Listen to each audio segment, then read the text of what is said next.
Hey everybody, welcome back to another episode of Car Talk. Today we're going to talk about what happens when both of your careers interfere with each other. So let's talk about how first it interferes with the relationship. When you both have high-powered careers, you're both expected to work many hours. As we know, those hours comes unexpected sometimes. It was days I put in 60-hour work weeks and did not intend to. Nowadays, the entrepreneur, sometimes it's longer, sometimes it's shorter. Sometimes I just might take a mental health day just because I want to. Nonetheless, when you both start this process of careers, you might have limited time with each other, which can cause you to become angry with each other, suspicious of each other, and do things that will complicate your relationship. Sometimes you're just flat out bored because the other person is not home or around to entertain or be entertained by you. We're not here for your entertainment. All right. But that is true.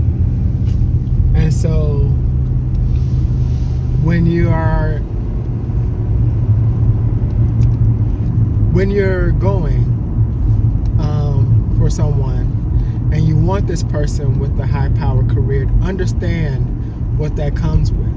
And I'm talking about your doctors, lawyer, your supervisors, your CEOs, your CFOs, HR, and a bunch of other careers in which the fact is that sometimes they have to work late or work overtime or work hours that are unexpected. Sometimes that might be a weekend just because there's this event that they have to pull off. Understand their position, understand your position if you also in a high power career, and see if there are some times in which you can merge both together. I know my wife has attended events with me, and she has enjoyed the event. I didn't, but she did. Just so we can get some time together, or so we can do something afterwards. My career has very long hours throughout the winter. As a tax accountant, I often do 50 hours, sometimes 55, 60 if it's real crazy. And about 3 or 4 months out the year. The rest of the year is much more settled and calm and average number of hours. So in that case, 7 a.m. to 11 p.m., 8 a.m. to 11 p.m. could be a typical day. Trying to work with your spouse and get things accomplished, spend time together, is very difficult with hours like that. That it is. Good thing it's in the winter. So it's a time where we want to bundle up in the house. This road is much bumpier. Y'all get car sick. I'm so sorry. But at the same time, you still want time with your spouse, and take the small breaks, the small gaps that you do have together, and tell each other you love you. Make sure that you remember each other, and that you take the time to make time. And sometimes your job might have to take a back seat. Right.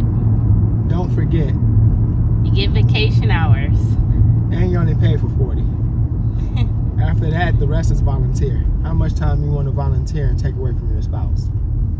Unless you have an hourly job, then of course you're getting paid for the extra time. But that doesn't mean it's always worth robbing your time with your spouse for those extra hours. Or your own mental health. Right. So now, that's the basic. What about those couples or that person in a relationship that is hiding at their work? They refuse to come home and be around you, be around the family, and they're using work as their excuse to essentially not come home, not be home. That's a relationship issue. That is a time where you're both going through stress And that stress is so intense that they find comfort in work. There's a few questions we have to ask for that, which is, number one, what are you and your spouse arguing about? What can't you agree on? Number two is, how is the household situation? Are you both feel like equal partners? And number three is, what has their attention? And if you can answer those with fidelity, then you're able to find a solution to why your spouse is working late or working, staying at work longer. When you find those thoughts, when you find that answer, you can start to attack it. And by attacking it, you hopefully can resolve the issue, which will be great. Right. Quite honestly. But there's a deeper issue, and you guys have to work together to find what that issue is and how did it develop, and take the time to actually hear each other. So basically, the person is not hiding at work because they love work so much. They're not picking up extra shifts because they love it so much. It's something they're avoiding.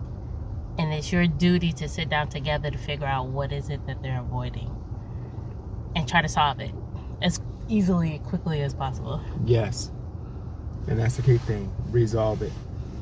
Resolve it and talk it out. The biggest thing is that someone doesn't feel heard.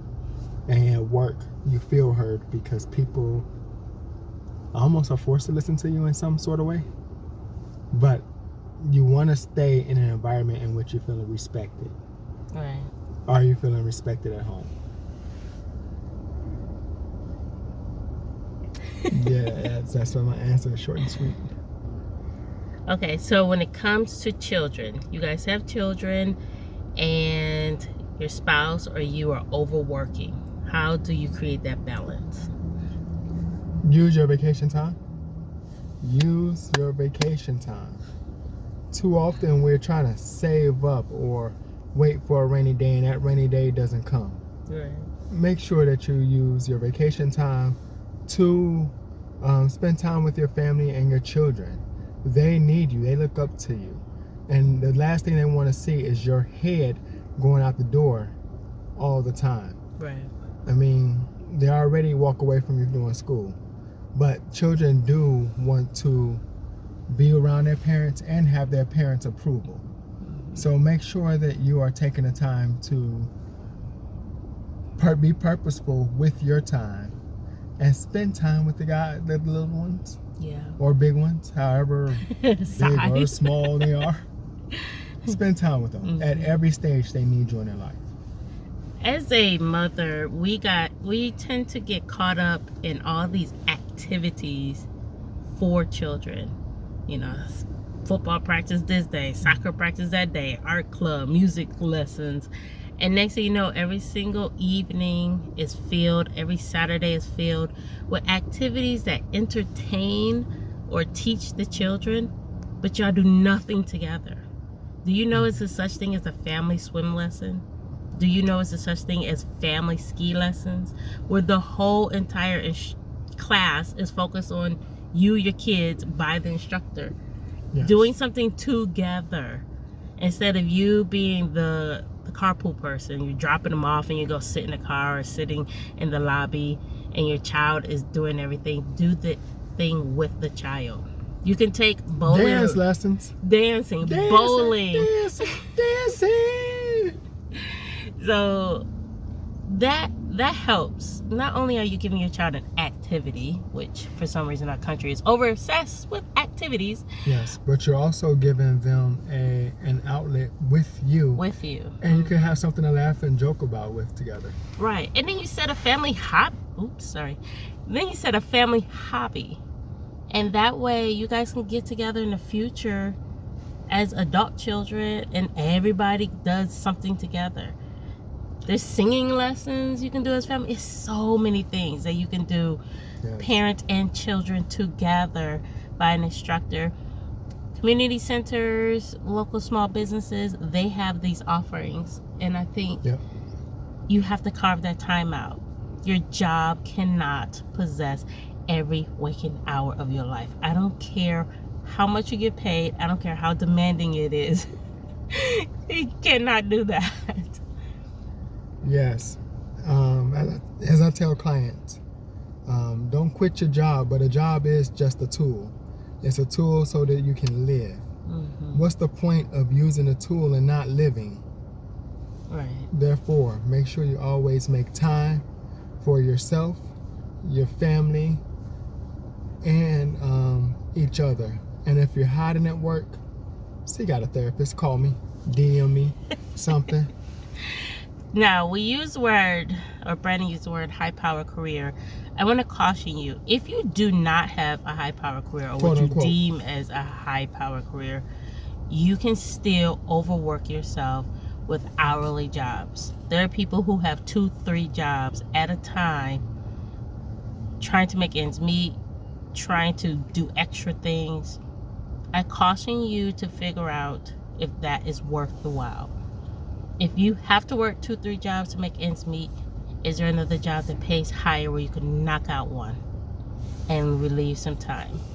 If you're picking up so you can travel more and play more, do fun things more, but you actually aren't doing those things, you need to stop. Literally stop saving money and start spending your time, spending that money and doing the time. So it's not always high power career that can take over your extra life, your evenings, your weekends. You know, it could be anything that takes your time away. And so just be careful how much you guys are working. So we hope this answers the question that we received.